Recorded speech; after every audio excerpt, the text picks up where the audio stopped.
Sampi an na jɛɲɔgɔnw n'o ye salon de media ye an nan'o de la nin y'a san 4nan ye a ko bɛ kɛ an nana bi pour que ka kuma an ka jamanaw minnu bɛ AES la olu bɛ lahalaya min ka ko minnu bolodalen don gɛlɛya minnu b'a la faamuyali bɛ se ka na ko la cogo min a y'a dɔn an ka jamana ɲɛmaa saba n'o ye Asimi Goyita n'o ye Mali jamana ɲɛmaa ani Burkina jamana ɲɛmaa n'o ye capitaine Ibrahim Traoré ani Niger jamana ɲɛmaa n'o ye général d'armée Abdraman Chani u y'u bolo fara ɲɔgɔn kan ka jɛkulu ani baarabolo kura min sigi n'a bɛ fɔ o ma ko confédération des états du Sahel Saheli jamanaw ka jɛkulu pour que kow ka falen an ka jamana kɔnɔ ka yɛlɛma hɔrɔnya sigi an ma an ka se ka baara kɛ ɲɔgɔn fɛ ka lakana ni sabati an ka jamanaw kɔnɔ o baara fana ka se ka kɛ an yɛrɛ ka musaka minnu bɛ yen an ka baara k'olu kan pour que ka kow ka se ka falen an ka jamanaw kɔnɔ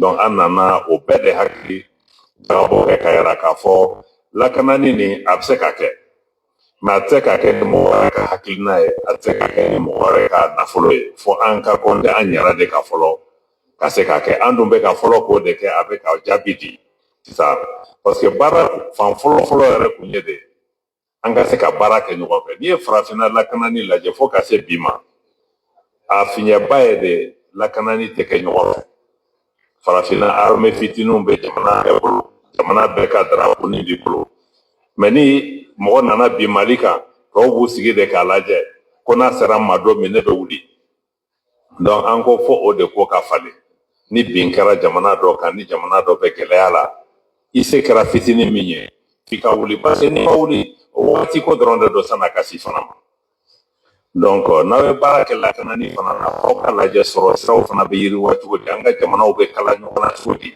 an bɛ balimaya sinsin an ka jamanaw ni ɲɔgɔn cɛ cogo di parce que an ka jamanadenw bɛɛ de donnen bɛ ɲɔgɔn na an y'a yira k'a fɔ hali ni AES tɛ AES tɛ ka kogo jɔ AES jamanadenw Burkinakaw Nizɛrikaw ani tɔw k'a fɔ ko u ni tɔw tɛ kelen o tɛ dɛ gɛlɛya min b'anw da la o de y'an surunya ɲɔgɔn na mɛ an ni tɔw terisiraw b'an ni ɲɔgɔn cɛ balimaya b'an ni ɲɔgɔn cɛ a kɛra mɔgɔ min bɛ bɔ Senegal o min bɛ bɔ Laginɛ min bɛ bɔ Tchad an bɛɛ ye farafin de ye an bɛɛ ye balima de donc AES bɛ ka baara kɛ o de sira fɛ mais a bɛ ka baara kɛ pour que farafinna yɛrɛma hɔrɔnya mɔgɔw ka na k'u ka jɔnmaya sigi an kan k'o de ka dabila an tɛ mɔgɔ si ta ye donc an b'o o baara ma nɔgɔ parce que n'i wulila k'i bɛ k'i yɛrɛ ye gɛlɛya b'a la dɛ gɛlɛya b'a la parce que minnu delila k'a fɔ olu y'u ka tɔnɔw sigi anw de kan ne wulila don min k'i bɛ k'i yɛrɛ ye e bɛ k'ale ka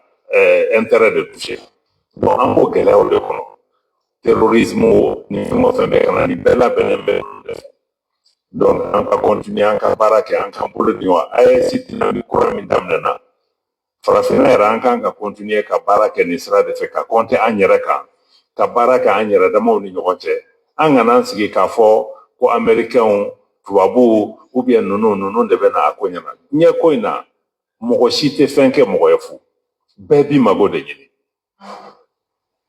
a bɛɛ prix de b'a la donc f'i ka compter i yɛrɛ de kan nafa ka kelen parce que sisan nɔ diɲɛ taabolo bɛ cogo min don o don n'a ye dɔ bɛ taa bi dɔ kan n'a ye cogo cogo dɔ o yɛrɛ y'a yira k'a fɔ an ka jamanaw jɔ b'a la mais ka an ka armɛw dilan parce que ni m'i ka armɛ dilan mɔgɔ mɔgɔ b'an da fɛ tan nɔ ko bɛɛ ka idée b'i kɔnɔ anw yɛrɛ jamana caman b'an da fɛ o bɛ fɛ ka na bin an kan donc c'est pourquoi c'est important aw ka armɛ sigi mais hali ni armɛ sigi o t'a ko ban f'i ka baara kɛ économie ni fɛnw na donc an nana o ɲɔgɔn fɔ o kuma de la bi ka yira fana k'a fɔ guerre nin fana fan bɛɛ tɛ sɔrɔdasiw bolo dɛ guerre nin bɛ an yɛrɛ de bolo parce que an bɛ min fana na hakili ko kɛlɛ de don sisan parce que ni mɔgɔ min ye hakili gosi dɔrɔn a b'i dusu minɛ donc f'an k'an janto an yɛrɛ la kunnafoni minnu an b'a kalan kunnafoni minnu bɛ se an ma f'an k'an sigi k'an hakili jagabɔ ka faamuyali k'a la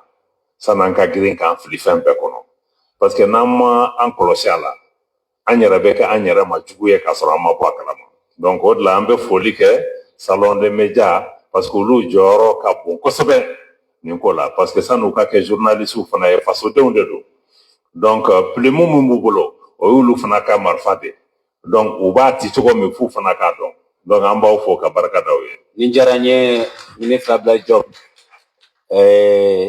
An bɛ se k'a kan k'a fɔ salon de media ale ye yɔrɔ ye yɔrɔ min Mali kunnafonidilaw ani minnu bɛ baara kɛ u ka teleso ni journaliw ni radios la olu farala ɲɔgɔn kan denmisɛnnin dɔw k'a ye k'a fɔ yɔrɔ dɔ kan ka dayɛlɛ san o san an bɛ ɲɔgɔn sɔrɔ yɔrɔ min na ka hakili jagabɔ jamana taabolo kan ka hakili jagabɔ an ka baara taabolo kan an ka baarakɛminɛnw na diɲɛ yɛlɛma min donna an ka baara kɔnɔna la olu hakilinaw di ɲɔgɔn ma walasa an bɛ se k'an labɛn ka don kɛlɛ kɔnɔna na kɛlɛ min n'a wulila diɲɛ kɔnɔ parce que diɲɛ kɛlɛ a tɛ marifa la bilen a bɛ kameraw a bɛ bikiw de la ani réseaux sociaux minnu nana o baarakɛla de ye anw ye donc an k'an labɛn an ka kuma ka kɛlɛ in labɛn walasa u kana na bi an ka tuguni ministre y'a fɔ cogo min na wala an kana kɛ dɔ ka kibaruya lasela ye sisan o bɛ n bila ka alhamdu Akiliani ɲininka ale ye kunnafonidilaw ka ministre so ɲɛmaa ye ministre Diop bɔra ka hakilina fɔ k'a fɔ kɛlɛ in fanba bɛ e ka yɔrɔ de la parce que n'i y'a mɛn hakili yɛlɛma i bɛ tɛmɛ fɛn dɔ de fɛ ka hakili yɛlɛma o tuma e bɛ se ka dakurunya dama dama la mun f'an ye o la. Merci ni ce. Bon n b'a fɛ k'a fɔ kunnafonilasalo ni jama yɛrɛ bɛɛ depuis colonisation nana farafinna an bɛɛ bolo la an ma bɔ bolo la fɔlɔ les années 60 Modibo Keyita ni Kumawo Nkrumah ninnu ni Sékou Touré n'u ye kɛlɛ kɛ donc u yɛrɛ y'a dɔn k'a fɔ ko u tɛ se ka colonisation continuer cogo dɔ la donc u taara mais quelqu'un a dit la colonisation est partie pour mieux rester u taara u bɛ anw bato bolo la cogo min na u y'o organiser ka sɔrɔ kan aw b'a jateminɛ ni Modibo ni Sékou Touré ni Kwame Nkrumah yɛrɛ tɛ jamana caman na président ɲuman fɛn fɛn tun bɛ o y'a bɛɛ faga u y'a bɛɛ bɔ yen ka pouvoir di u yɛrɛ ka ciden nɔ a kɛra Cameroun Félix Moumé de tun kan ka kɛ Cameroun président ye mais u y'o faga Suisse pour que Ayido ka na qui est un postier du Nord. Niger Falani, c'est Djibo Bakary qui devait être président, Moyo Kanani Djuri Hamani. Ils ont mené Léon Ba aussi, qui était un président un peu zinzin, au blague. C'est comme ça qu'ils font. C'est une tradition comme des pentates sauvages. Est-ce que vous voyez? Nous, il y a trop de temps, on va faire un diplomatique, mais ça n'a rien, c'est pas vrai. Donc, Fina, massacre fin, et puis plus fin fini par Kabaya. Nous, il fera ouvert Jamana, il était quoi de la Jamana. Bon, cette fois-ci, ASI, allez, décision là. Parce qu'il y a déjà une démocratie, multipartisme. Le multipartisme, après, il m'a demandé, vous aussi au sommet de la Bonne, le sommet France-Afrique de la Bonne, des années 90. Mitterrand, à la fin, il y a demandé, bon, maintenant vous faites le multipartisme. On va sur comme Ablaye a dit, ils ont déjà programmé comment ils vont nous exploiter en multipartisme. Oui, on a Jamano affaibli. Quand on a une société civile, association des femmes leaders, association, je ne sais pas de ceci, cela. Est-ce que vous le faites? Vous avez une société civile en Chine, ou en Allemagne, ou en Amérique, ou en France, Athéo, peut développer nos achetés. C'est le truc qu'ils ont fait chez nous pour déstructurer les États. Et puis faire un multipartisme sur une société qui ne sait même pas ce que c'est qu'un parti.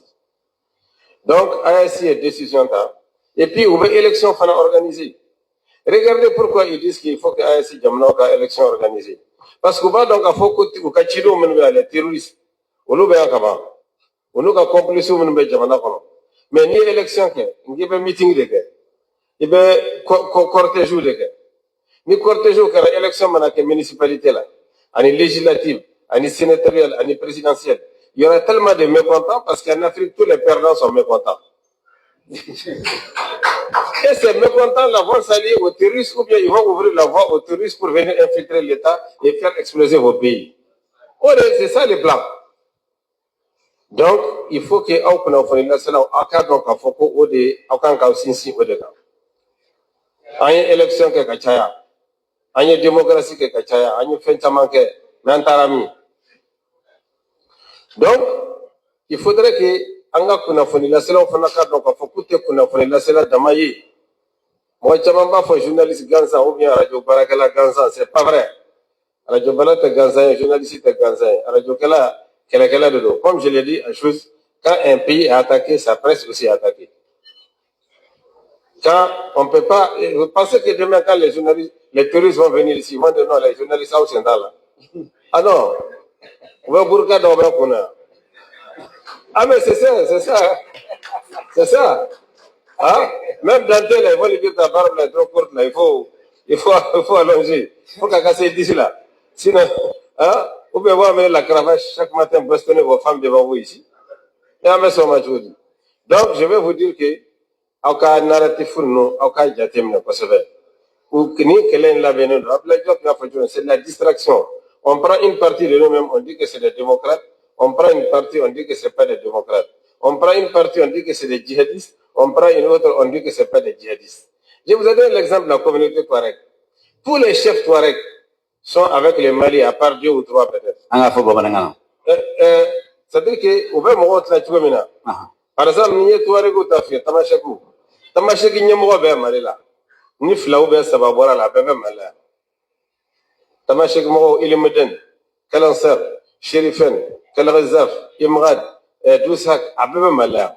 Abebe anu ka fɛn o bɛ kɛlɛ la marifaw b'u bolo u ni armée Mali bɛ ɲɔgɔn fɛ u bɛ ka kɛlɛ kɛ mais olu tɛ Touareg fo ni taara yan fɛ i bɛ Mali nɛni tuma min na e de bɛ kɛ Touareg ɲuman ye ni e bɛ e tɛ Touareg ɲuman ye donc c'est pour vous dire que fɛn bɛɛ kelen don donc il faut que aw ka o décortiquer pour faire connaître ça au peuple fulaw fana ta bɛ ten mais attaque min kɛra Ɲoro bɛɛ b'a la o attaque min kɛra Bulkesi bɛɛ b'a la mais o bɛ fulaw dɔrɔn de jira k'a fɔ ko bon fulaw autant faut flow de on flow mais ils vont vous préparer spirituellement pour que on flow sinon on est jadi sunu ko la ba quand même faut mo su be bala donc ne be bien fawé aw ya yara considérés comme des diplomates comme des soldats et comme des agents du développement de l'AS parce que abla ya fa chuma mina yara tamangala no yara tamangala et puis mo maraba ko rati boyo c'est que imana que ingénieur comme lui hal pour la polytechnique la première de promotion allez bon farafin ronde ata fié de politiquement avec il met les formes mais en réalité c'est ça on me met mission là nous on connaît c'est que au subtilité ce que donc il y a pas donc hal no ma fille ka faut qu'on non tifle moi donc moi même tifle moi qui n'a pas d'avenir avec lui imani artiste de vous laisse toka donc les daga ka jamana nyani ushin ko taka turi do ma ko yele tuba dala lui il pense que c'est parce qu'il est un artiste mais parce qu'il est dans leur gamme il est dans leur logique si tu te lèves tout de suite même si tu es un inconnu tu as des problèmes avec les régimes de l'AS on va te prendre comme un héros opposant quelqu'un de frustré aux États-Unis ou en France là-bas kasoro ya comme on va le poubelle là ou là comme on veut attaquer la condition là c'est pour que tu te battes parce que tu es dans leur logique. Donc, je voudrais vraiment insister pour que, en cas d'encafo, comme on va te mener à quel possible. On va te mener à quel mais là, ça n'a pas un signe mali bébé, Inch'Allah. Parce que nous avons dit que nous devons jamana doula. Nous avons dit que nous na chefaru ni musofaru mboba kuka jamana ta fugaru boba gabi. Na anta fugare ay chefari ni musofaru ndi. Anda lembaula gouvernement de lembaula, AIC de lembaula, angatanya merci. Merci beaucoup. Ilje Baraji. Ministre Kassim Fomba et Chifinaka ou ministre. Aywa, ani journaliste ou ani anga mawole lambi masala labi. Ni be dakumi adama dawla iye kuma minu foto kana ni sega ka bamana kana wala sa mo ka sigu ka to mutata parce que mi na beja do fana be ru gas ala si bamana ambe fika awfu akani kene blalila kila kene ye nafa ba de bala fefe be anu amu bela jilefu bi anga jamana be baramuna anga jamana nyamo ye fe mono sigi senga akila ministre Diop ya fo confédération des états du Sahel o hokumu konnala bara fefe ba kono we anga yerema koronya yi mais o tise ka soro ni demsonu yere mo jijala wala anga président de la transition général d'armée Assimi Goïta ale ko akabara yere si sinendo demsonu kan ko na nyena demsonu n'a ma ɲɛ denmisɛnninw don ala k'an kisi o ma donc o jate kɔnɔna la an yɛrɛ y'a faamuya ko baara dɔw bɛ yen baaraba de b'an bolo ka kɛ baara fɔlɔ o ye hakilina mun bɛ denmisɛnninw la bi o hakilina in an bɛ se k'o b'u kunna cogo jumɛn k'a yɛlɛma ka an ka hakilina kura k'o ɲɛf'u ye u k'a dɔn k'o de bɛna an ka jamana dɛmɛ bi o hakilina in yɛlɛmani baara dɔw bolo dalen don o kɔnɔna la parce que n'i ko k'i bɛ baara kɛ n'i bɛ na ni yɛlɛma ye cogo o cogo i yɛrɛ ka sigida la o n'i ka jamana kɔnɔna la o b'a sɔrɔ e yɛrɛ hakilina ɲuman b'i kun na walasa o yɛlɛma ka se ka kɛ donc hakili la o baara minnu bɛ sen na bi an ka minisɛri minnu bɛ yen minnu bɛ jamana saba ninnu kɔnɔna la an kɛn bɛ k'an tɛgɛ di ɲɔgɔn ma an n'an jɛɲɔgɔn minisiri wɛrɛw k'a fɔ an bɛ se k'an tɛgɛ di ɲɔgɔn ma cogo di walasa yɛlɛma ka se ka na denmisɛnninw kunkolo la u k'a dɔn k'olu ka kokɛtaw u ka kofɔtaw u n'u ka jɛɲɔgɔnya o de bɛ se ka jamana dɛmɛ ka se ka taa ɲɛ o de bɛ se ka bi yɛlɛma fɛn fɛn bɛ jamana kɔnɔna la ko an ka jamana ɲɛmɔgɔw kɛn bɛ k'a labɛn k'a bila o yɛlɛma ninnu bɛ se ka ta k'a fɔ k'an ka jamana bɛ se ka taa ɲɛ o ye fɔlɔ ye n bɛ fɛ ka mɔgɔw lasɔmi fɛn dama damani dɔw la bi n'i y'a jateminɛ n t'a dɔn ni wulu bɛ wulu maralen bɛ dɔw bolo bi u ka so wulu bɛ minnu bolo n'a ma deli k'a kɛ a y'a lajɛ dɛ o y'aw ka wulu maralen dɛ aw de bɛ k'a lamɔ aw de bɛ dumuni ni fɛn bɛɛ d'a ma a ye kolo di wulu ma k'a da to kolo la e k'a fɔ k'i bɛ taa kolo bɔ a da kɔrɔ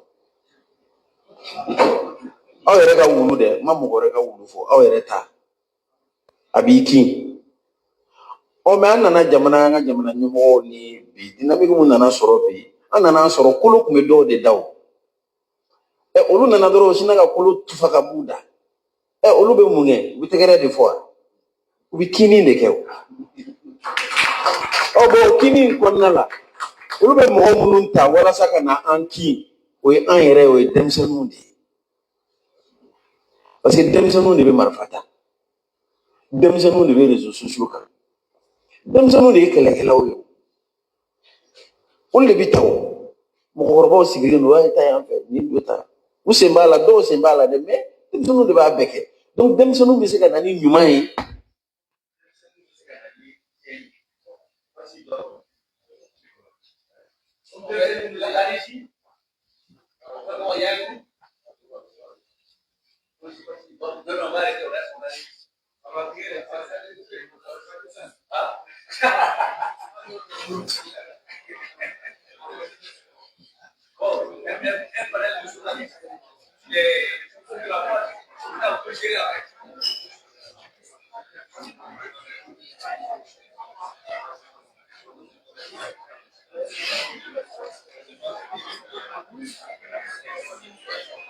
Vous féliciter pour la constance dans la tenue de ce forum qui est aujourd'hui essentiel et qui de plus en plus est reconnu sur la scène régionale comme une plateforme importante de communication. Avant d'aller plus loin, je voulais aussi saluer la présence parmi nous des ambassadeurs du Burkina Faso, du Tchad et du chargé d'affaires de la République du Niger et naturellement notre frère Ibrahim Ikassa Maïga, ancien ministre, et toutes les personnes qui nous ont fait l'amabilité d'être là. Qu'est-ce qu'on peut retenir de la présidence malienne? L'heure du bilan viendra à la fin certainement de la présidence que le président Tchani et le président Traoré ont bien voulu accorder au président Goïta, président de la transition du Mali, pour pouvoir enclencher ce mandat inaugural de la Confédération des États du Sahel. S'il y a un résultat, ce résultat ne peut être que solidaire entre nos pays. Et le premier, c'est, comme vous l'avez indiqué, la charte du Liptako Gourma a été signée le 16 septembre 2023. Ensuite, nous sommes entrés dans une phase plus profonde avec la mise en place de l'entité géopolitique que constitue la Confédération des États du Sahel, donc le 6 juillet 2024 à Niamey. Et naturellement, pour le mandat inaugural, le défi, c'était de pouvoir établir, faire fonctionner et faire reconnaître et connaître l'AES en tant qu'institution. Et aujourd'hui, si nous regardons de façon générale, vous constaterez que l'AES est quand même connue et que c'est une réalité aujourd'hui et qui est aussi prise au sérieux en tant qu'institution. Et je crois que le ministre de la Communication viendra plus tard pour tous les efforts qui ont été faits pour d'abord renforcer la visibilité institutionnelle de l'organisation à travers l'adoption des symboles importants comme le drapeau, le logo, l'hymne de l'AES et beaucoup d'autres dimensions. Mais à notre avis, l'élément crucial et qui a été le point de départ était la question sécuritaire. La question sécuritaire sur deux dimensions. D'abord, sur le plan de la gestion solidaire de la sécurité. Parce que vous savez, en Afrique, chacun gère sa sécurité individuellement. Où nos partenaires viennent aider, gérer la sécurité à notre place souvent et à leur façon. Donc c'est la première fois, en tout cas dans notre espace, qu'on avait une approche de cette nature qui vient dire que quand vous attaquez un pays, vous attaquez tout le monde. Je suis certain que si on avait un tel mécanisme en place au niveau africain, on n'aurait pas eu l'invasion de la Libye. Parce que la posture qui a été prise, donc ça, à mon avis, c'était un pas important. Le deuxième qui est important, c'est que vous voyez les opérations militaires sur le terrain, les opérations conjointes. Aujourd'hui, l'avancée vers la mise en place d'une force unifiée. Nos armées travaillent ensemble à un niveau d'intégration extrêmement poussé aujourd'hui. Il y a des résultats qui viennent sur le terrain.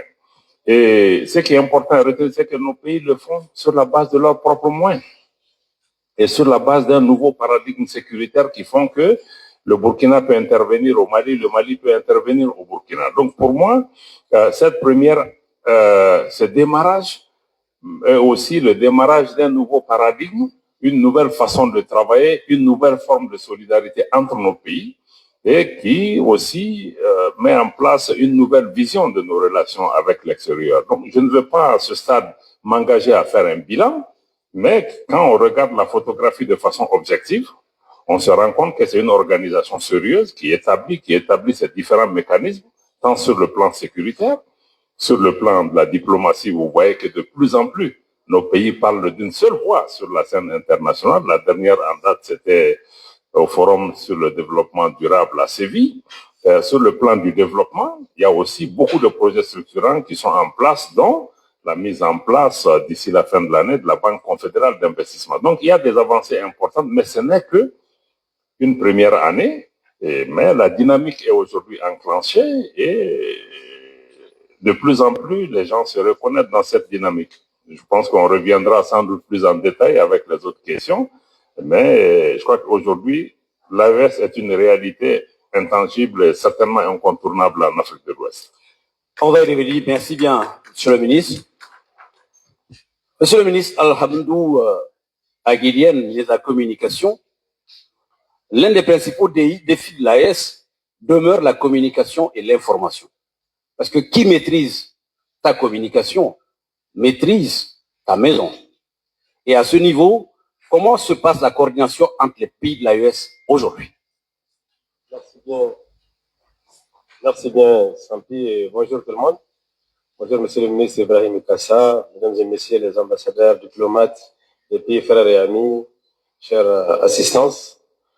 Comme vous le savez, l'AES, c'est une confédération. C'était d'abord une alliance sécuritaire et militaire à partir du 16 septembre 2023 ici à Bamako, via le Liktavo Gourma, qui en juillet dernier s'est transformée en confédération. C'est toujours pas facile de prendre la parole après Ablaye Diop, n'est-ce pas, grand diplomate émérite, grand ministre et orateur hors pair, un des fondateurs de l'AES. Je lui rends hommage, pas par la gornerie, mais parce que c'est vraiment, il le mérite. C'est surtout notre diplomatie qui a beaucoup travaillé, mais n'a pas travaillé sans l'accompagnement des communicants que nous sommes. Donc, à partir du sommet de juillet dernier à Niamey, les chefs d'État ont décidé de faire de la communication le cheval de bataille premier, comme dans tout combat. C'est ainsi que la communication a été mise dans les volets comme un volet transversal. Ici, la présidence de l'AES a privilégié 3 volets essentiels. Les piliers qu'on a transformés en piliers, les piliers défense, les piliers diplomatie et les piliers économiques, et la communication en transversale entre tous ces piliers. Donc, il a été demandé au ministre de la Communication de mettre en place une batterie de communication pour défendre l'AES, pour vendre l'idée de l'AES, afin que les populations de l'AES s'en approprient et convaincre aussi la communauté internationale de la pertinence et de l'opportunité de l'AES. Je dois avouer ici que nous sommes dans le cadre d'une confédération. Il n'y a pas des succès du Mali ou du Burkina ou du Niger séparément. Tout ce qui s'est fait dans la confédération s'est fait avec consensus. C'est-à-dire que chaque fois que le Mali prend une idée, il faut qu'elle soit acceptée par le Niger et le Burkina avant qu'on la mette ensemble. Donc, c'est ce qui s'est fait. J'ai l'honneur de coordonner, je ne vais pas dire présider, j'ai l'honneur de coordonner le collectif des ministres de la communication de l'AES. Donc, nous avons fait beaucoup de progrès, mais chaque progrès est commun, comme je disais tout à l'heure. Lorsque le Mali donne une idée, ou le Burkina donne une idée, ou que ce soit le Niger, elle est passée au FEIGN, et lorsque nous sommes d'accord, qu'elle s'applique. C'est ça la loi de l'accord. Donc, il n'y a pas de bilan particulier de qui que ce soit, mais il y a un bilan confédéral. Voilà. Confédéral comme ça. Donc, au niveau de la communication, qu'est-ce qui a été fait d'abord? C'était d'abord de donner une visibilité à l'AES. Une visibilité, ça commence par des instruments. Le premier, c'était d'abord d'avoir un logo. Et le logo de l'AES a été fait par les ministres de la Communication sur avis d'appel d'offres gratuit. Je veux dire qu'il faut saluer la jeunesse et les artisans de l'AES. Ils ont tous postulé avec des logos aussi bien les uns que les autres. Mais celui que vous avez vu est celui qui a été choisi. Mais il y en avait bien d'autres. Et tout ça a été fait gratuitement pour vraiment contribuer à la Confédération. Et après cela, nous avons aussi nous avons attaqué aux médias. Vous êtes un homme de médias, nous sommes attaqués aux médias. Nous avons créé la Web TV de l'AES. Nous avons créé la TV numérique aussi. Et actuellement, nous travaillons pour le lancement de la radio, de la télévision et du journal de l'AES. Nous avons procédé en cela avec une bonne répartition. D'abord, le journal écrit sera basé à Niamey. La radio de l'AES, elle est basée à Ouagadougou parce qu'elle est déjà existante. Il suffit juste de terminer.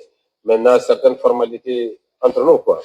Et maintenant, la télévision AES sera implantée ici, à Bamako, avec des antennes dans les 3 pays. Mais il y a quelque chose qui a été fait de façon très importante en communication. Vous savez, au début, les gens réchignaient à parler de l'AES, en pensant que c'était vraiment quelque chose qui était arrivé circonstanciellement. Non. L'AES, c'est une réponse aux défis sécuritaires, politiques et économiques de notre sous-région. Donc, c'est ainsi que nous avons mis ensemble toute cette batterie de communication qui permet à chaque pays, où qu'il soit, de communiquer au nom des autres. Récemment, Ablaï vient de vous le dire, à Séville, c'est le Mali qui a porté la voix de l'AES. Pourtant, les ministres des Affaires étrangères du Niger et du Burkina étaient là, et vous les avez vus donner des interviews au Mali, à la télé malienne, à la télé nigérienne et au Burkinabé. Si vous suivez bien la télévision, vous voyez cette belle flûte qu'on vous passe sur chaque 20 heures, qui, dans les 3 pays, passe pour donner un générique unique pour passer le journal de l'AES, au cours duquel chaque pays fait ressortir les faits saillants concernant la Confédération dans l'un ou l'autre des pays. Voilà, je vais m'arrêter là en attendant que... Merci bien, Monsieur le ministre de la Communication, Alamdou Aguilhem, pour ces éclaircissements. Je me tourne vers le ministre de la Jeunesse, des Jeunes. Le président en exercice de l'AES, le président malien, le général d'armée Assimi Goïta, sa réussite est la réussite de la jeunesse malienne et de la jeunesse africaine. Alors, aujourd'hui, cela veut dire que l'AES doit être portée par les jeunes. Et si c'est là le cas, quel est le déploiement de la jeunesse par rapport à l'AES depuis que le Mali assure la présidence? Merci beaucoup. Merci Sampi. C'est pour également dire que le salon des médias aujourd'hui, je pense que c'est un des cadres appropriés pour non seulement les hommes de médias, mais pour tous les autres acteurs, de pouvoir apprendre et partager. En tout cas, félicitations pour ce cadre-là. Et je tiens à saluer Monsieur le ministre Ikassa ici présent, Excellence les ambassadeurs du Burkina, du Tchad et la représentante de l'ambassade du Niger également et le président Banyougou, c'est que tous les acteurs qui sont présents ici. Effectivement, nous avons eu la chance, je vais dire, d'avoir une volonté politique aujourd'hui affirmée pour dire que la jeunesse est au cœur des actions qui sont en cours, non seulement ici dans notre pays, mais dans l'AIS. Ça veut dire beaucoup de choses. Je pense qu'il faut prendre les choses sur un plan même historique, dans le cadre de nos États et dans d'autres grandes nations. À un moment donné, lorsque les pays décident de prendre des grandes réformes, ces réformes, lorsqu'elles sont appliquées, il faut obligatoirement qu'elles soient soutenues par la population. Nous savons qu'aujourd'hui, la majeure partie de la population malienne et la population haïtienne, si j'ai le droit de le dire, Diop, voilà, est majoritairement jeune. Je pense que le président, il a vu juste. Peu importe les grandes réformes qui vont être faites, les grands textes qui vont être adoptés, les structures qui vont être mises en place, si la population ne suit pas, ça ne marchera pas. Dans le long terme, il y a des préalables qui ont été faits. Je pense que l'excellence M. Diop l'a souligné, le ministre de la Communication, et dans d'autres secteurs également. Qu'est-ce que nous avons compris? Nous avons d'abord pris les choses par rapport aux défis que nous avions aujourd'hui. Un des atouts, c'est d'être la majorité. C'est également un gros défi pour nos États. Qu'est-ce qu'on fait avec cette majorité de jeunes qui aujourd'hui crient emploi, crient éducation et malheureusement, qui aujourd'hui peut-être à l'époque ne s'appropriaient pas les défis que nous avions. Parce qu'on a des défis géopolitiques que certainement Excellence va mieux décrire que nous. Ce que nous avons constaté, c'est qu'il y a des phénomènes qui se passent dans notre environnement, au-delà des phénomènes naturels, par rapport à la désertification et tout le reste. Mais on a des problèmes liés au conflit, problèmes liés à la sécurité. Mais qui sont ces acteurs qui sont au-devant? Ce sont les jeunes qui sont manipulés, qui sont pris, qui sont certainement instrumentalisés. Et comme le dirait le ministre de l'Enseignement supérieur à sa dernière sortie au niveau de la 4e cohorte, il dit aux jeunes, évitez d'être enfumés. Parce qu'on a enfumé le cerveau des jeunes. Et cet enfumage, malheureusement, ça a été fait par des acteurs internes, externes. Aujourd'hui, ce que nous avons décidé, c'est d'abord de commencer par le commencement. C'est un terme que j'ai pris avec un slammer du Niger, et j'ai trouvé que c'était très approprié. Peu importe tout ce que nous allons faire, il faut que nous commencions par le commencement. Et le commencement, c'est qui? C'est où? C'est nous-mêmes. Vous êtes jeunes, vous voulez une transformation positive, transformez-vous positivement. C'est pour cela que nous avons commencé à mettre des cadres. L'école de la citoyenneté, c'est un programme. À l'école de la citoyenneté, pour nous, c'est la transformation. Le président l'a dit lors de l'un de ses discours au retour de sa mission de la Russie. Il dit qu'aujourd'hui, il faut une transformation mentale. Et c'est exactement ça. Les jeunes doivent transformer et se transformer mentalement. À l'école de la citoyenneté, c'est de leur apprendre les questions de valeurs, les traditions, les cultures, mais également le comportement qu'ils doivent avoir dans leur environnement. Comment se changer en changeant son environnement. Comment poser des actes aujourd'hui au niveau de son environnement. Et l'école de la citoyenneté est pour nous, un des cadres appropriés pour cela. Mais il faut aller au-delà. Parce que la transformation, aujourd'hui, les questions de citoyenneté ne vont pas sans les actes. Il faut les poser. Que ce soit ici ou dans les 2 autres pays de l'AIS. L'idée derrière, c'est oui, il faut faire des actions de citoyenneté, mais il faut poser ces actes-là. Donc c'est pour cela que vous allez voir dans les différents pays des opérations et des campagnes qui sont menées. Ces campagnes et ces opérations, nous savons qu'elles ne suffiront pas. Elles ne suffiront pas plutôt, mais ce sont des campagnes et des opérations qui vont permettre aux jeunes de s'habituer à des actions de changement et de transformation autour d'eux. Et dans ce cadre-là, nous avons lancé plusieurs campagnes. L'année dernière, c'était l'opération Mon quartier propre, qui a permis à 52 quartiers de Bamako et 14 régions de Bamako à ce que les jeunes puissent se mettre ensemble et apporter. Et je vous dis, on n'a pas dépensé un franc. Depuis que je suis là, je n'ai pas donné un per diem à un jeune. Toutes les activités que nous menons, ce sont les jeunes eux-mêmes qui s'investissent à le faire. Vous allez voir ces transformations sur le terrain, ils vont rénover leur quartier, ils vont planter des arbres, ils vont faire les actions de salubrité. Ça fait partie pour nous de la transformation. Parce que c'est quelque chose que nous avons appris de nos aînés, parce que j'ai eu le temps d'échanger un peu avec certains de nos aînés, les patriarches ici à Bamako, certaines personnes, des hommes de culture, qui nous expliquaient que dans le temps, les gens avaient l'habitude eux-mêmes de sortir pour nettoyer leur quartier. On leur donnait rien. C'était par plaisir, c'était parce qu'ils aimaient la propreté. Il nous faut rééduquer dans ce sens-là. Je mets ça entre guillemets. Mais si nous n'en arrivons pas là, ça va être difficile. La troisième chose, c'est que dans le cadre des réformes qui sont en cours, on a parlé, vous savez, nous avons un ministère en charge de la refondation de l'État, qui touche un peu tous les secteurs de l'État. Il y a une transformation qui est là, il y a les réformes qui sont en cours, mais ces réformes qui sont faites dans différents secteurs, éducation, justice, santé, etc., communication et tous les autres, si ces réformes ne sont pas suffisamment appropriées, les jeunes ne sauront pas quelle dynamique il faudrait faire. Et c'est pour cela que le président de la transition avait instruit au président, aux différents ministres du gouvernement, de passer et d'expliquer cela aux jeunes qui sont à l'école de la citoyenneté. Toutes les réformes en cours. Pour nous, ça nous permet de régler deux choses essentielles. L'appropriation et de lutter contre la désinformation. Un autre problème que nous avons. Vous savez, les jeunes sont habitués à le terme « Aya partagé », « Aya partagé ». Et quand ils voient sur les réseaux sociaux, dès que quelqu'un dit « Aya partagé », avant de regarder le contenu, ils partagent d'abord. Mais l'objectif même du contenu qu'on leur a envoyé, ils ne s'intéressent pas suffisamment à cela.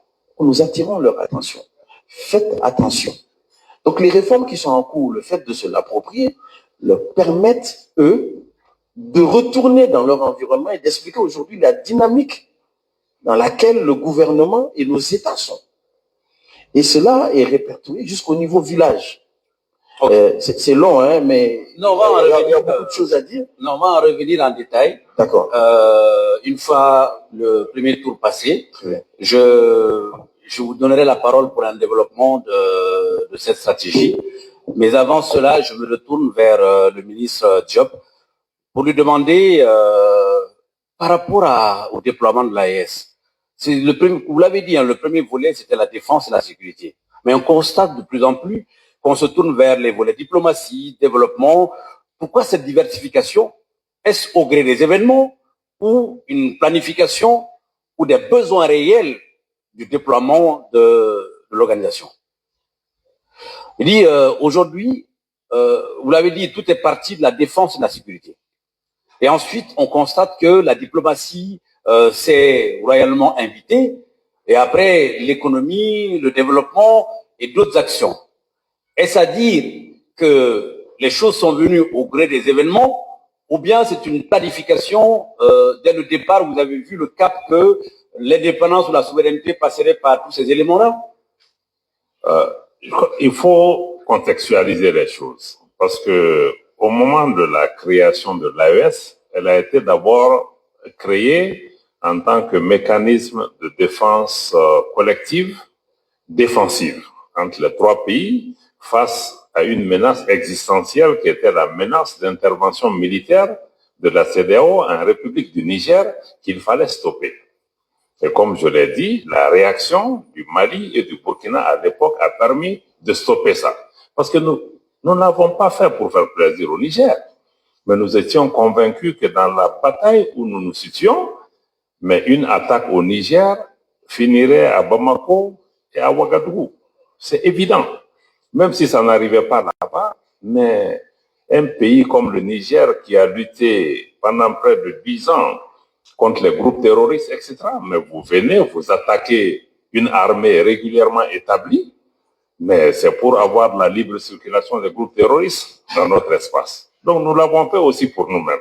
Quoique ça, c'était la première étape pour pouvoir stopper ça. Mais à partir de là, nous partons effectivement du constat que le Liptako Gourma lui-même a toujours été une entité géographique, géoculturelle assez homogène depuis des années et qu'il fallait mutualiser nos efforts parce que la charte même prévoyait justement que nous puissions lutter ensemble contre le terrorisme, contre toutes les formes de menaces liées à l'insécurité. Donc c'est de là que nous sommes partis, qu'il fallait arrêter d'abord cette menace et partir du volet sécuritaire et ensuite nous sommes passés de ce mécanisme de défense collective maintenant à l'étape confédérale qui fait que la confédération, pour ceux qui ne le savent pas, ce n'est pas une organisation, mais c'est une organisation d'États.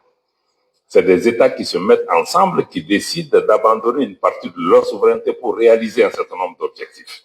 Et naturellement, la sécurité, il fallait consolider ça, mais nous sommes aussi dans une guerre, même pour la sécurité, si nous ne travaillons pas ensemble vis-à-vis de l'extérieur, même la sécurité, on ne pourra pas l'assurer. Donc c'est pourquoi la diplomatie est devenue importante. C'est aussi l'autre front pour défendre nos pays. Et nous ne pourrons ni faire la diplomatie ni la sécurité s'il n'y a pas une cohésion entre nos populations, si nos économies ne sont pas liées, si on ne crée pas un développement économique, si on ne change pas nos pays en les industriels pour pouvoir justement occuper ces jeunes gens et tout. C'est pourquoi les trois piliers ont été identifiés comme des étapes nécessaires. Naturellement, il n'y a pas d'ordre de priorité entre ça. Dans nos pays, Amidou Sampi, on doit comprendre que nos pays n'ont pas le choix de faire des choses dans une séquence de bon, faisons la sécurité quand on finit ça, on va faire la diplomatie quand on finit, on va développer. Non. On doit à la fois marcher et courir, malheureusement. Donc, tous ces éléments sont aujourd'hui liés parce que nos pays aussi sont venus ensemble dans un contexte géopolitique extrêmement tendu, de menaces, d'adversité, mais aussi pratiquement de déstabilisation organisée. Parce que le terrorisme auquel nos pays font face aujourd'hui, le président le répète assez régulièrement, ça n'a rien de religieux. C'est quelque chose qui est monté, fabriqué, soutenu par des puissances, certaines puissances de la région, pour des besoins de néocolonisation ou même de domination, parce qu'il y a des voisins qui veulent nous dominer aussi. Donc, et c'est eux qui entretiennent ces groupes. Ces groupes ciblent des objectifs politiques pour pouvoir changer la donne. Et le chemin que nous, on a choisi, c'est une remise en cause du statu quo, une remise en cause du modèle néocolonial, une remise en cause de toute forme de domination et d'hégémonie, que ce soit par des anciennes puissances coloniales ou par des États de la région qui pensent que eux, ils doivent subjuguer d'autres. Je crois que ça, c'est vraiment pour comprendre un peu ce qu'il y a. Tout est lié, mais le plus important pour nous, c'est vraiment l'approche, c'est qu'on a décidé de faire ça ensemble. On a décidé de compter sur nous-mêmes pour le faire, parce que pendant 10 ans, quand vous voyez même la sécurité, on n'a jamais pensé que le Mali, on peut bouger un hélicoptère sans la France, sans les États-Unis. Aujourd'hui, on le fait et c'est possible.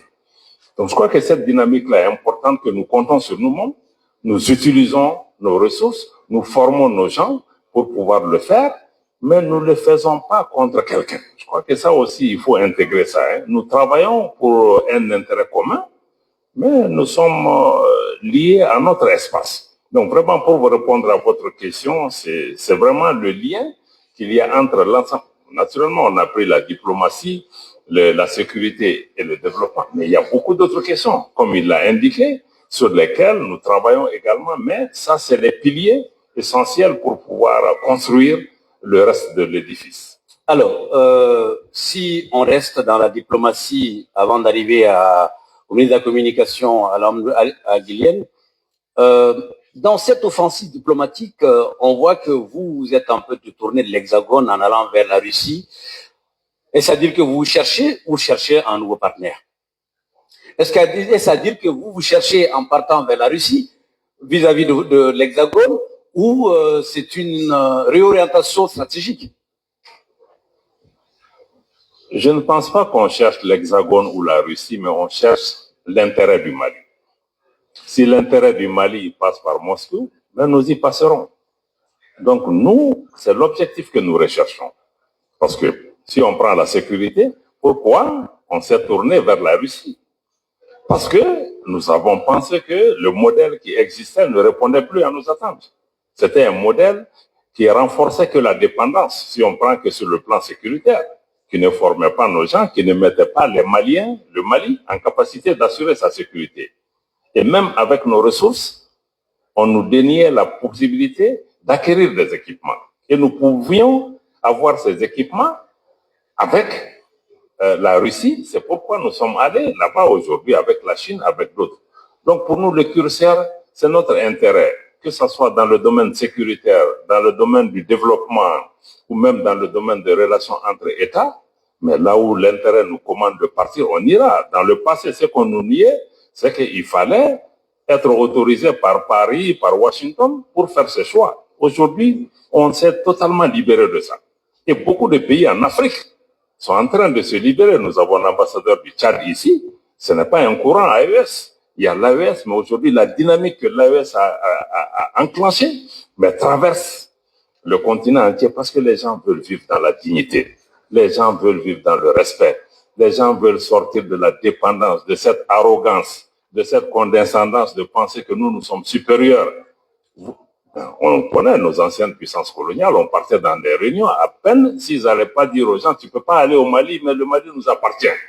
Pour parler au Mali, venez chez moi d'abord. Donc c'est ce cordon-là que l'AES a coupé.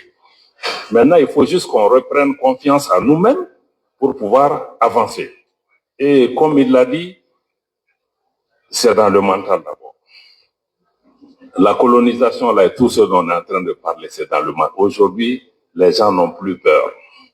Les gens s'assument. Maintenant, il faut que nous-mêmes, nous ayons confiance en nous. Mais qui aurait pensé que le Mali aurait pu survivre à 8 mois d'embargo? Personne. Mais le jour où l'embargo a été décidé, mais les gens étaient désemparés. Mais les gens se sont réunis, ils se sont ressaisis. On en est sorti. Quand on a créé l'AES, mais les gens ont dit que c'était de la blague. Certains chefs d'État ont même dit que c'est un fantôme. Mais aujourd'hui, ces fantômes les empêchent de dormir. Voilà. Merci. Merci bien, Monsieur le ministre. Merci bien. Excellent job pour cette réponse prompte. Monsieur le ministre de la Communication, Alam Akilienne, je me tourne vers vous. Aujourd'hui, la communication est l'enjeu stratégique, dans la mesure où on dit la plus grande arme maintenant n'est plus les Kalachnikov. À cet effet, le numérique s'invite royalement. Le monde est devenu un petit village. Et dans la gestion de tout cet enjeu, quel est le positionnement de l'AES?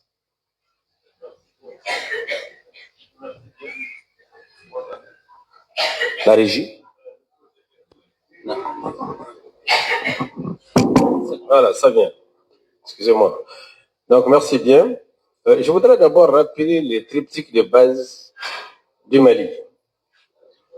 Quand on comprend ce triptyque de base, on comprendra tout le reste, sa diplomatie, son économie, sa jeunesse, tout. Les points numéro 1 qui sont constitutionnels, ces 3 points sont constitutionnels aujourd'hui. Le point numéro 1, c'est le respect de la souveraineté du Mali. Et je crois que ça va pour toute l'AES aujourd'hui. Parce que lorsqu'une personne ne respecte pas votre souveraineté, elle vous nie tout simplement toute une autonomie de décision ou de réflexion. Ablaï vient de vous dire, il y a des sommets où on nous dit, il faut passer par moi d'abord. Je vous donne une petite anecdote. J'étais ministre chargé des Maliens de l'extérieur de l'intégration africaine dans un passé récent. On était à Cadix, en Espagne. On était les Européens face aux Africains par rapport à des quotas de représentativité à l'OIM. Et les Espagnols, les Français, tout ça, ils étaient tous Européens face à nous. Et puisqu'ils voulaient des postes, qu'est-ce qu'ils nous disent? Ils nous disent, vous êtes des francophones, vous êtes des anglophones, vous êtes des hispanophones. Mais c'est eux-mêmes, les Espagnols, les Français, qui viennent nous dire ça. Et ils sont ensemble. Mais ils viennent nous dire, le gars du Nigeria, toi, tu es anglophone, tu ne veux pas t'entendre avec les Maliens. C'est une façon de diviser. Quand c'est arrivé au Mali, moi, je dirigeais la délégation malienne, j'ai dit, moi, je ne suis pas un francophone. Moi, je suis un tamachekophone. Maintenant, j'utilise les Français pour me faire comprendre en Europe ici. Mais vous n'allez pas me diffuser de mon frère du Nigeria ou du Zimbabwe parce que nous sommes africains. J'ai dit, vous, ils étaient gênés après. J'ai dit, vous êtes espagnol, vous êtes français, vous êtes anglais. Vous êtes ensemble. Face à nous, ce sont vos langues coloniales que vous nous avez imposées. Vous voulez nous diviser avec ça, tandis que vous restez unis. Vous voyez? Donc, le principe numéro 1, c'est le respect de la souveraineté du Mali. Le second, c'est le respect des choix de nos partenariats. Abdoulaye vient de vous le dire, Kassim va vous le répondre aussi. Il faudrait que le Mali et l'AES aillent chercher leurs besoins là où ils se trouvent. Nous avons pensé que sur certaines questions sécuritaires, nous pouvons travailler avec la Russie. Et personne ne doit nous dire non, tu ne payes pas les armes russes, reste ici. Non. Nous avons pensé que pour les drones, il faut aller voir la Turquie. On a laissé la Russie, on est parti voir la Turquie. Parce que c'est notre argent, c'est nous qui décidons, c'est nous qui savons ce que nous voulons. On nous a dit que pour certaines choses, il faut aller en Chine. On cherche, on a des spécialistes ici. C'est comme quand on va chercher du matériel de communication. On peut faire recours à notre talent, on peut faire recours à la connaissance de la maison de la presse. Vous allez nous indiquer là où ça se trouve. Mais avant, c'était pas comme ça. Même les marchés publics étaient destinés à des sociétés bien listées. Et la plupart des États africains étaient dans cet étau-là. Et donc, nous avons décidé d'aller vers le choix de nos partenariats. La troisième, c'est la primauté des intérêts du peuple malien. Le président de la transition, Assimi Goïta, nous a dit, mesdames et messieurs les ministres, chaque fois que vous devrez prendre une décision, regardez d'abord si elle va dans l'intérêt du peuple malien. Si elle ne va pas dans l'intérêt du peuple malien, ne la signez pas. C'est ainsi que nous avons dénoncé beaucoup de choses, y compris dans la gestion de l'ordre. Pour revenir maintenant à votre question, que je n'ai pas oublié, donc, pour revenir à votre question, aujourd'hui, le numérique, c'est un champ de bataille. Autant, je le disais il y a quelques jours à leur thème, autant il y a les batailles sur le terrain physique, autant il y a les mêmes batailles sur le plan numérique. Il y a des batailles verbales, il y a des batailles par écrit, il y a des batailles par idée, il y a des batailles même physiques au niveau de l'intelligence artificielle. Le Mali et l'AES, je viens d'assister à Niamey la semaine dernière, je suis arrivé dimanche, où nous avons organisé un symposium avec Africa 7 sur la cybercriminalité. Et je vous avoue qu'au fur et à mesure que nos experts du Niger, du Burkina et du Mali parlaient, j'avais de plus en plus peur. Parce que je me suis rendu compte que la guerre médiatique, la guerre numérique est un gouffre sans fin. Où vous devez chaque fois vous retrouver, vous concerter, innover et faire des parades. Donc l'AIS s'est inscrit dans le cadre de l'anticipation, n'est-ce pas, du règlement d'abord des conflits et des problèmes actuels et aller vers l'anticipation, vers le futur. En cela, nous avons d'abord privilégié la protection de nos données, parce que la plupart des attaques, c'est sur vos données, la protection de notre économie, la protection de nos services de renseignement. Parce que quand quelqu'un a vos informations, vous êtes à découvert. Quand quelqu'un n'arrive pas à accès à vos informations, vous êtes protégé. Quand quelqu'un n'arrive pas à détruire vos banques, nous avons des banques qui ont été hackées ici. Tout cela, c'est de la guerre économique, c'est pas fait par hasard. Et le terrorisme lui-même, Ablaï l'a dit, c'est un moyen physique. Mais il y a aussi des moyens numériques qui sont mis à la disposition des terroristes. Vous avez maintenant des terroristes qui nous bombardent nos camps avec des drones. Ce sont des gens ignorants, illettrés qui utilisent des drones.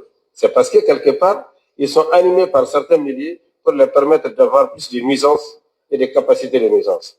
Donc, au niveau de l'AS, nous nous préparons d'abord à faire face aux défis actuels, mais nous anticipons sur les défis à venir.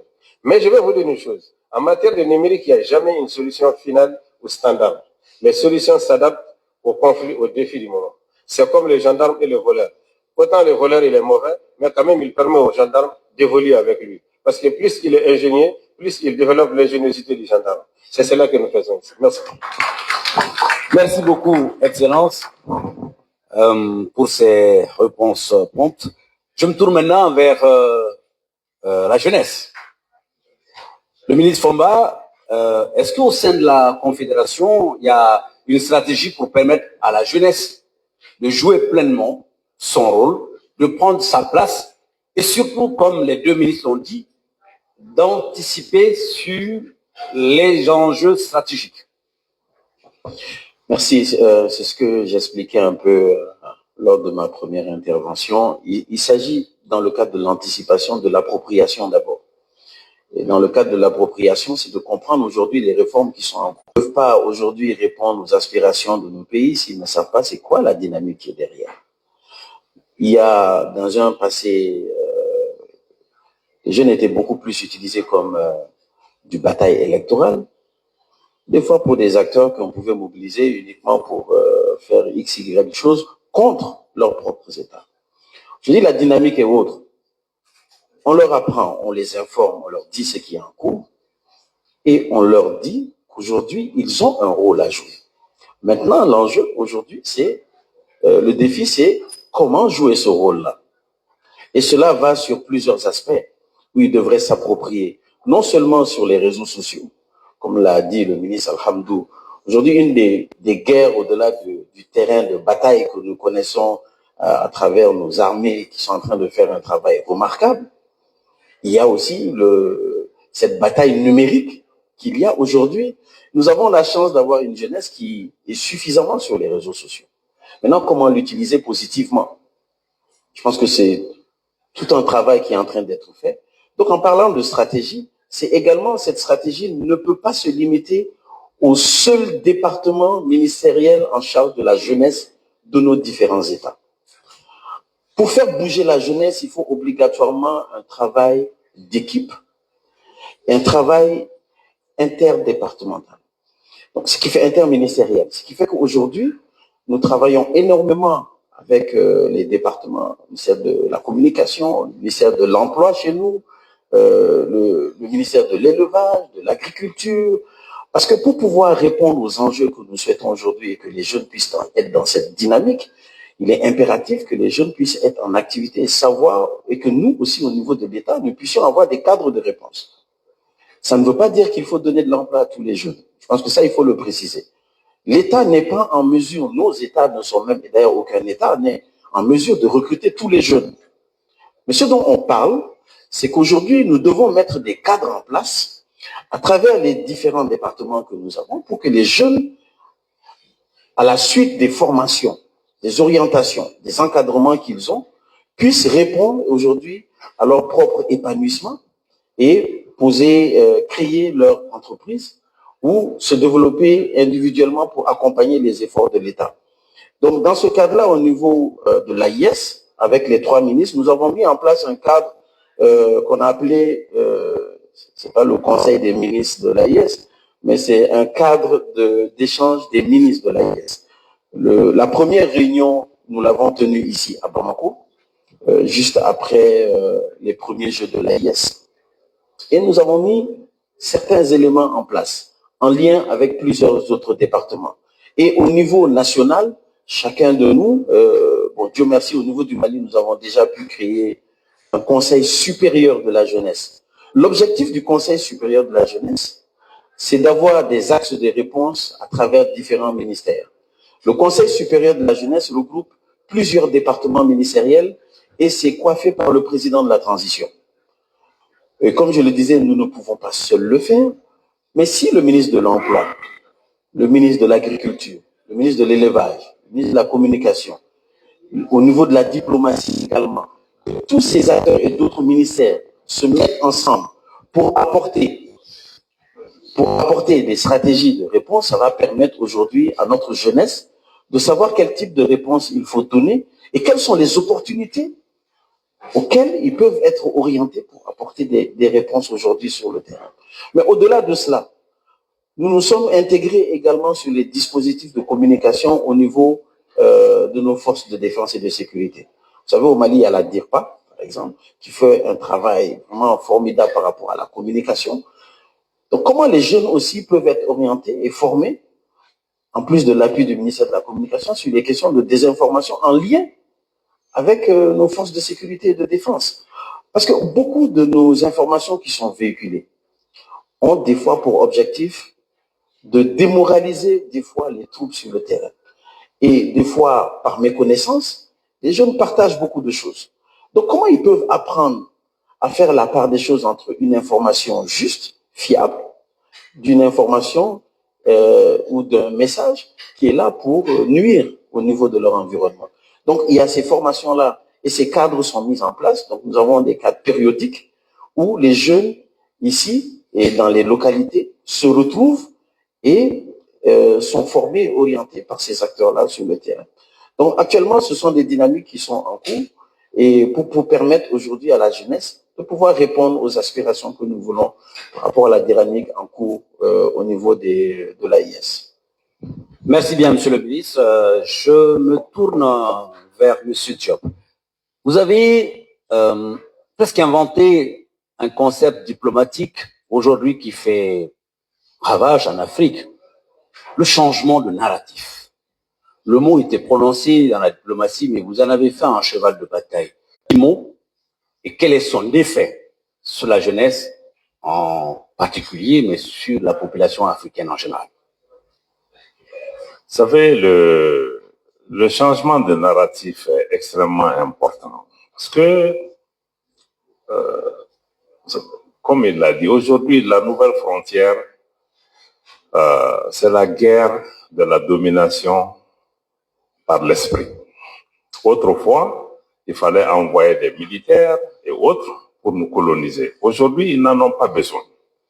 Avec les moyens de communication, les moyens de l'intelligence, les bibliothèques, ils peuvent être assis à Paris et à Washington et ils vont nous amener à agir et à réfléchir exactement comme ils veulent. Donc, si nous voulons nous réapproprier nos pays, ce n'est pas seulement à travers nos ressources. C'est d'abord à travers le contrôle de l'esprit et du narratif. Parce que quand le narratif est faux, mais il n'y a plus rien à faire parce que ça veut dire que on est même le terrorisme pour pouvoir le qualifier, pour comprendre de quoi on parle. Mais si on le définit comme un Français le définit, c'est que tu n'auras pas le même résultat. Donc c'est pourquoi le narratif est extrêmement important parce que on est dans la manipulation. On veut présenter les choses comme ils veulent. Donc on peut même monter toute ta population contre toi parce que ta population est sur le narratif d'autrui. Je disais récemment à une conférence à Ségou que le combat dans lequel nous sommes, il ne faut pas seulement tourner la page, mais il faut même sortir du livre de ceux qui nous ont dominés. Oui, parce que tu ne peux pas battre quelqu'un sur son propre terrain de cette façon. Donc c'est pourquoi le narratif est important. Ça veut dire que nous devons prendre confiance en nous-mêmes. Nous devons savoir qui nous sommes. Nous devons nous-mêmes pouvoir raconter notre histoire parce que malheureusement, même notre histoire est racontée par d'autres. Donc, tu t'es réappropries ton histoire, ta culture, toi-même, ta compréhension de ton pays, de ton environnement et du monde. C'est seulement à partir de là que toi-même, tu te situes par rapport à ton objectif et à ta vision. C'est pourquoi la question de narratif devient importante et que vous, votre rôle en tant que journaliste est extrêmement important. Parce que quand on regarde même dans les journaux, on prend des choses, nos pays sont taxés d'être des juntes, par exemple. Et très souvent, j'étais moi-même assis dans une télévision, j'allais donner une interview d'une télévision étrangère, mais qui est une télévision assez amicale. Mais je rentre, je m'assois, ils parlent de juntes maliennes ou des choses comme ça. Ça veut dire qu'eux-mêmes, bien qu'ils sont sympathiques à notre cause, mais ils ne se rendent pas compte qu'ils sont en train de faire ça. Et on a dû même contacter, on s'est rendu compte que les gens prennent des dépêches de l'AFP et eux, ils republient. Bon, si tous nos journaux, pour appeler nos autorités, vous êtes obligés d'utiliser des langages dévalorisants, avilissants et dénigrants d'autres, ça veut dire qu'on a un gros problème. Donc c'est pourquoi le narratif est important. Il faut que toi, Sampi, tu appelles ton pays, tes autorités, comme tu veux les appeler et non les appeler comme les autres les appellent. Parce que ceux qui font ça, qui nous appellent jeunes, mais ils blanchissent les terroristes. Il y a des terroristes qui dirigent les pays où aujourd'hui ils sont blanchis et toi on continue à t'appeler jeunes. Et les pays voisins, quelqu'un a fait la même chose, lui il n'est pas jeune. Donc c'est pourquoi c'est important que les mots, les narratifs ont un sens particulier parce que même nos enfants, s'ils répètent ces choses-là. Donc, c'est pourquoi la question de narratif, il faut que nous nous réapproprions notre histoire, que nous définissions les choses telles que nous souhaitons, et que ce que le Mali veut faire, ce que l'AES veut faire, c'est à nous de le définir. Et c'est à nous d'amener les autres à nous respecter et à se mettre dans cette dynamique. Donc c'est pourquoi, en résumé, je veux dire que la question de narratif est liée aussi à la question de changement de paradigme. Parce que le changement de paradigme veut dire que nous voulons plus faire les choses. Mais pour que nous y arrivions, il faut que même le narratif, l'histoire de nos pays, nos façons de voir les choses, rien n'est neutre. Donc c'est pourquoi notre rôle, le rôle de la jeunesse, le rôle de tous ces gens, faisons attention à tout ce qu'on utilise parce qu'on peut naturellement, sans le savoir, être dans le livre d'autrui. Et aujourd'hui, nous voulons pouvoir revenir dans notre propre livre. Si on doit tourner la page, tournons la page du bon livre. Voilà, merci. Merci bien. Le ministre Al-Hamdou veut bondir sur la question parce que ça rentre un peu dans...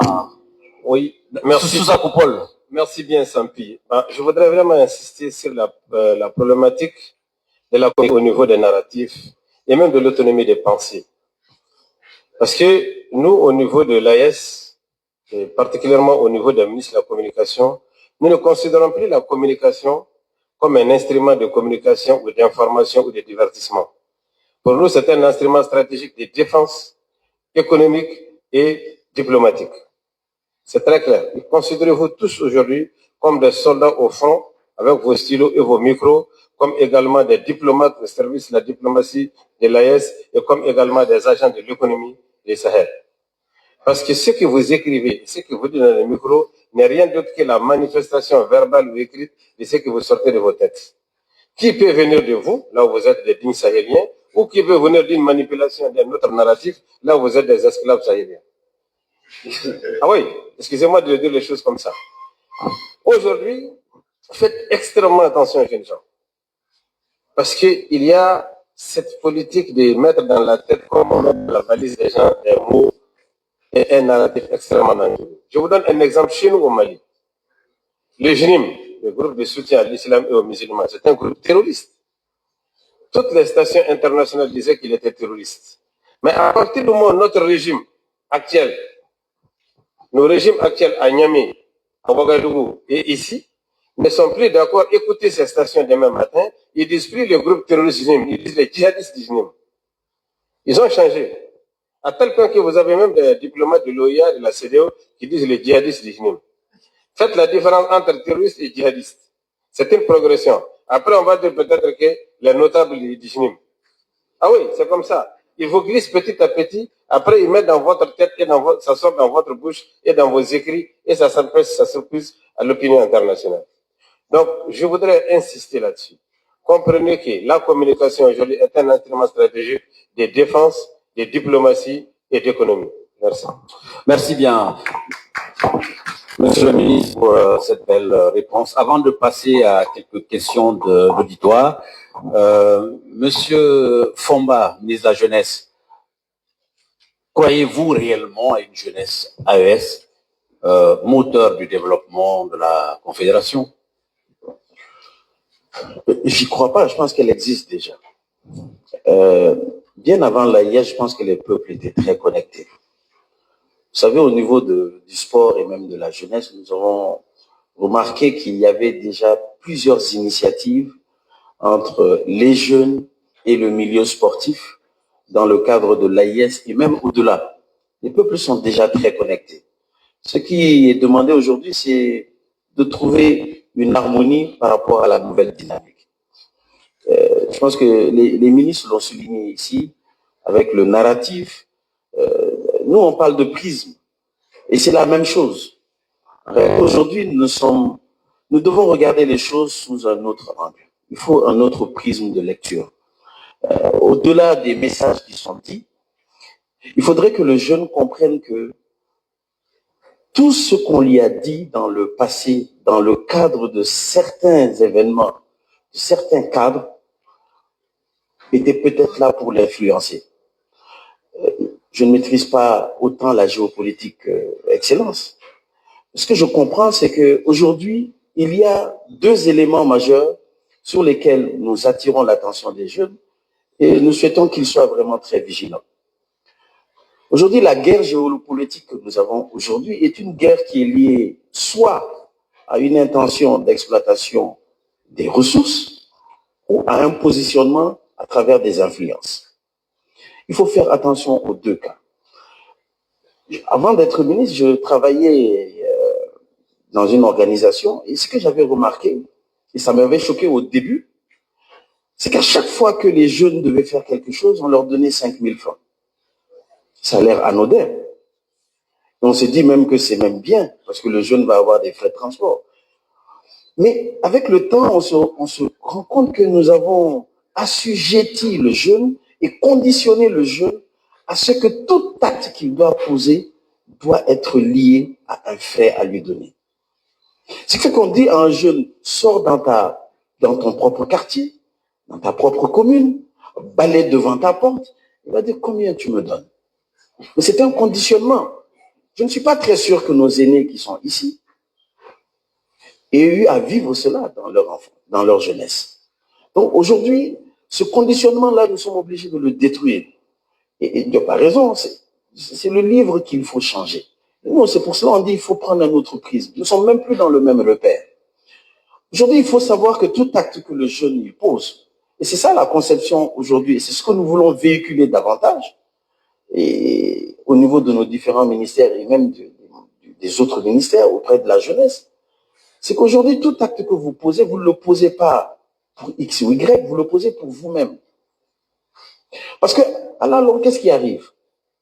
La communication marche bien, l'économie marche bien, la sécurité marche bien, les infrastructures vous seront très bien. Et on a des jeunes qui ne sont pas prêts. On passe le relais. Ils reprennent tout ça et ils redonnent aux mêmes acteurs externes qui étaient là pour influencer et dominer. Mais ça veut dire que tout ce travail a été fait pour rien du tout. Donc il y a un travail de fond qui aujourd'hui, c'est pour cela que j'ai dit que les jeunes sont déjà dans la dynamique, mais le problème est loin d'être réglé. Nous avons une autre situation qui nous préoccupe beaucoup. Ça c'est personnel, hein, ça n'a rien à voir avec les membres du gouvernement, le gouvernement, mais c'est tout à fait personnel. Aujourd'hui, regardez la consommation de la drogue. Les jeunes consomment énormément de drogue. Vous prenez les statistiques. En Afrique, c'est énorme. La porosité des 3 frontières du Tako Gourmand Non, est ça va au-delà, ça va au-delà. C'est pas une question de porosité pour moi. C'est que pour moi, je dis bien, hein, je dis c'est pour moi.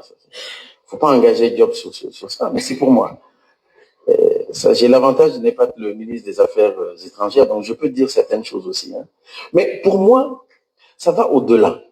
C'est une question stratégique. Est-ce que ce n'est pas une option utilisée pour détruire notre jeunesse, qui aujourd'hui est un atout que tout le monde crie? Nous le crions, c'est crié à l'extérieur. Nous avons des acteurs dans d'autres pays qui n'ont pas cette chance d'avoir une population jeune que nous avons, qui est un atout. Certains ont une population vieillissante. Donc, avec tout ce qu'ils ont, il n'y a plus d'avenir. Où se trouve l'avenir? C'est l'Afrique. C'est chez nous où il y a la jeunesse.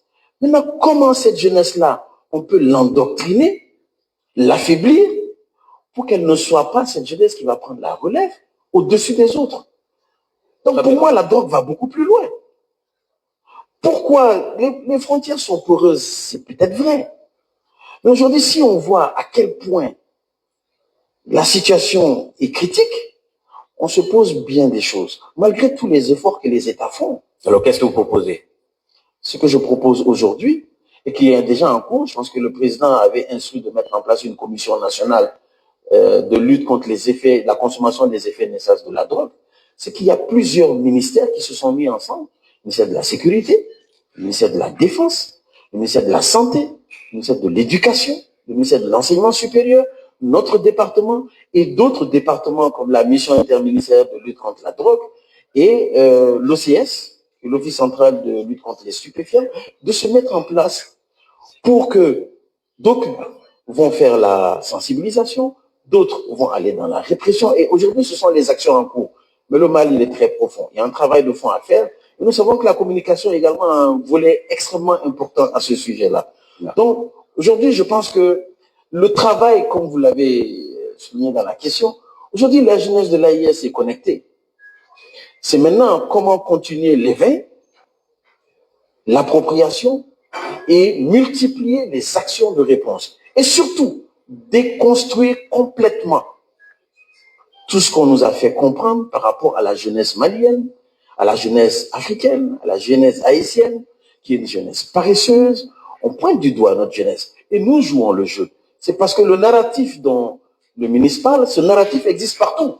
Ce n'est pas seulement au niveau des États qui influencent, mais chez nous, on dit que notre jeunesse est paresseuse. Mais quel message on passe à la jeunesse? Tu es paresseux, on continue à être paresseux. Notre jeunesse, elle ne respecte pas ses valeurs, elle ne respecte pas son État, elle ne respecte pas ses lois. Nous avons des cadres aujourd'hui qui sont mis en place, sans pour autant citer ces cadres-là, qui sont mis en place, qui sont des cadres que nous avons dans nos pays. Et dans tous nos pays, ces cadres sont là, mais ce sont des cadres carrément qui ont été mis en place pour syndiquer notre jeunesse à lutter contre leurs propres États. Il nous faut casser tout ça. Il nous faut réformer cela. Merci. Et je pense que c'est cette dynamique qui est en jeu. Merci bien. Merci. Alors, le ministre Alhamdou voulait répondre sur la question.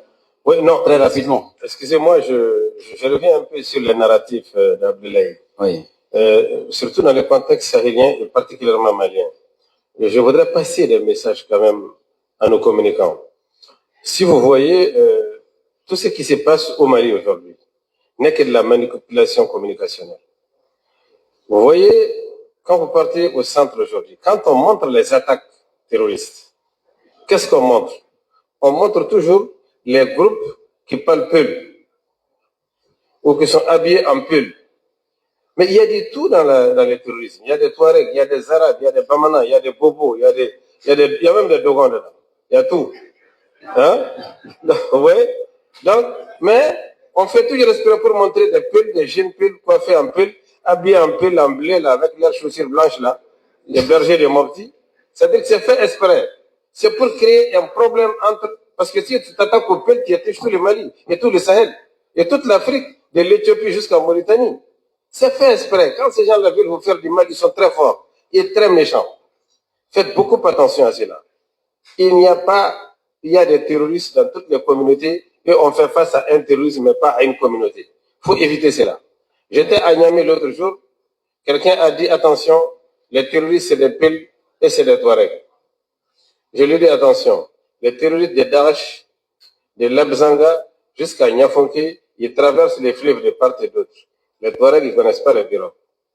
Donc, il y a des piroguiers qui les font passer. On sait qui est piroguier là-bas. Et un autre problème, depuis 2012, chaque fois qu'il y a une rébellion, on dit les rebelles Touaregs du FLA ou du MNLA contre le Mali. C'est comme si dans la tête, on cultivait déjà les Touaregs à part et le Mali à part. Et aujourd'hui, ces gens-là ne considèrent comme Touareg que celui qui est en rébellion. Moi, là, je ne suis pas considéré comme un Touareg ou Zaha ou le chef de cabinet. Ça, si tu es un Touareg, si tu es là, tu n'es pas un Touareg pour eux. Le Touareg pour eux, c'est celui qui est en rébellion.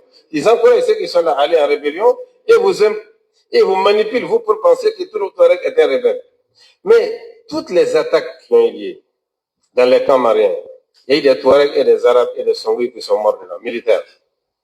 Jusqu'à présent, nous avons 5 généraux Touaregs qui dirigent l'armée malienne aujourd'hui, qui sont dans le commandement ou dans les opérations. Mais on ne les fait pas sortir.